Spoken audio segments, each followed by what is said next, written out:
안녕하세요. 뉴스반장입니다. 조국 전 법무부 장관의 부인 정경심 동양대 교수에 대한 구속 연장 여부가 이번 주에 결정됩니다. 서울중앙지법 형사 25-2부 임정엽 재판장은 8일 오후 3시까지 추가 구속영장 발부 여부를 결정하기로 했는데요.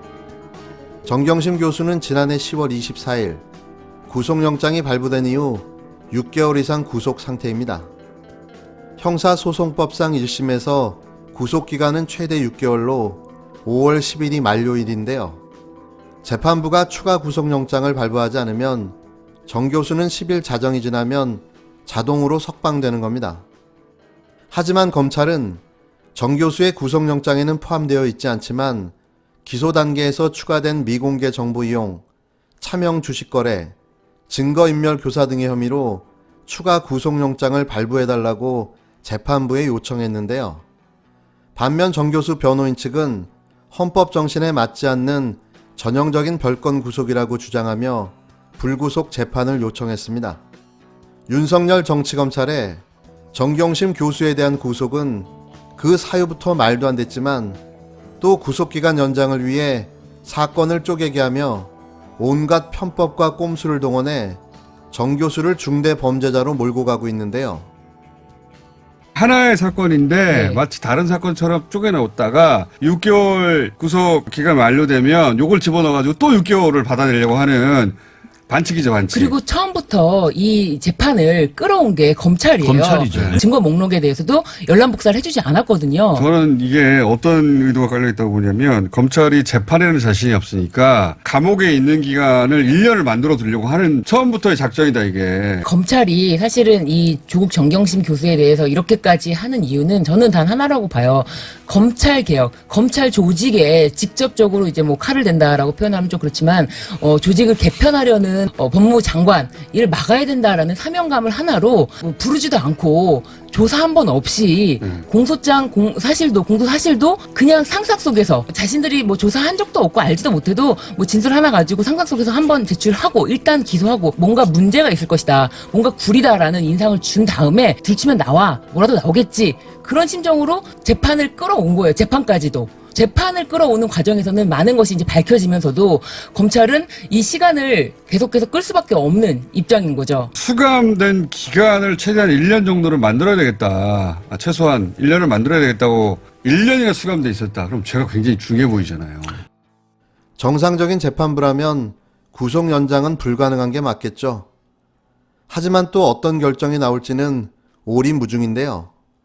지난 5월 1일부터 시작된 정경심 교수 구속 반대 탄원 서명이 5일 오전 8시 기준으로 6만 명을 넘었습니다. 많은 국민들은 정 교수의 구속이 부당하다고 생각하고 있는데요.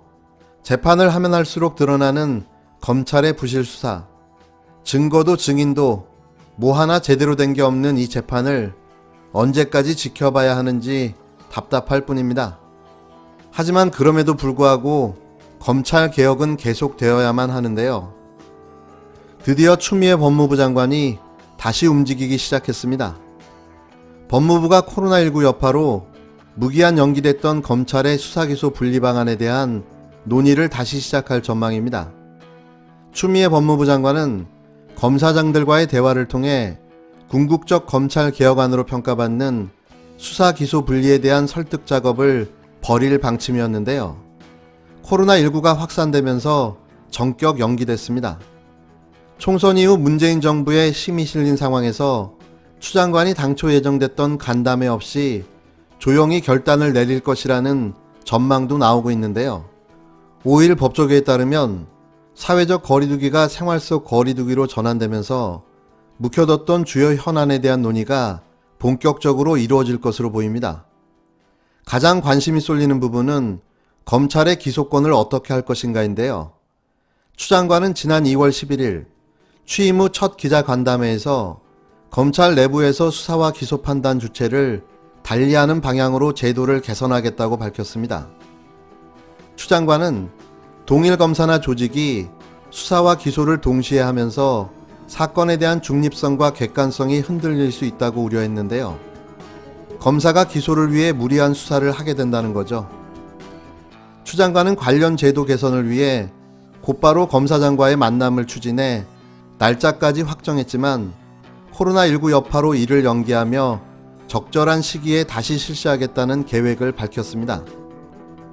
당시 검찰 내부에서는 반발의 목소리가 나왔는데요. 윤석열 검찰청장은 소송을 준비하고 법정에서 공소 유지를 하는 사람이 기소 여부를 결정하는 것은 당연한 일이라며 부정적인 의견을 드러낸 바 있습니다. 한 검사는 추 장관이 검찰의 무리한 기소를 검증하는 인권수사자문단의 존재를 이해하지 못하는 상태에서 나온 실언일 것이라며 사건 처리 시간은 길어지고 결국 선량한 국민들은 범죄로부터 오랫동안 고통받을 수 있다고 주장했는데요. 법조계 일각에서는 공식적인 대화 절차를 생략한 채 추 장관이 직계 개편을 통해 검찰 내 기소와 수사 조직의 분리를 강행할 수 있다는 전망도 나옵니다.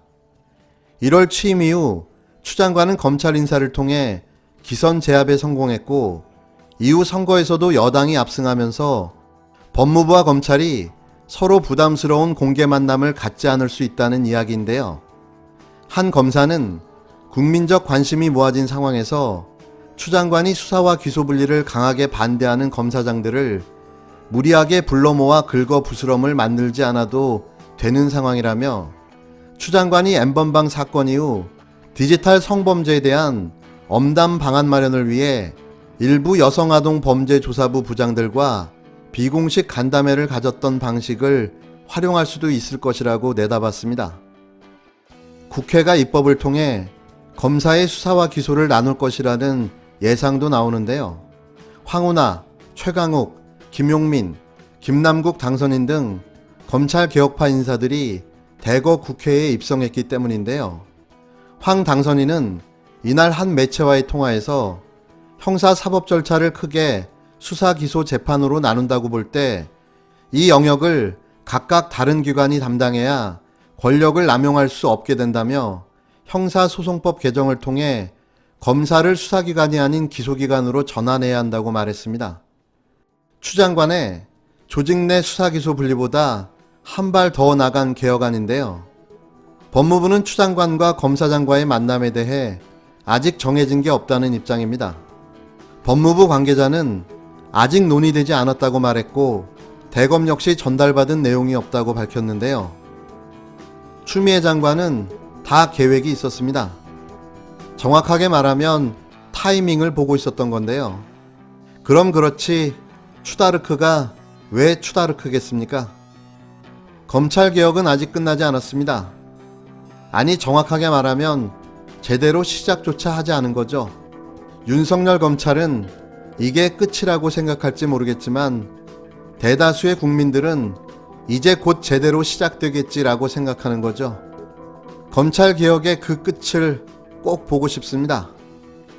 최근 공소장과 관련된 법무부의 조치도 사실상 간과되어 왔던 헌법상의 무죄 추정의 원칙, 형사 피고인의 공정한 재판을 받을 권리, 공판 중심주의, 공소장 일본주의가 실질적으로 지켜질 수 있도록 그동안 잘못된 관행을 바로잡기 위한 첫 걸음입니다.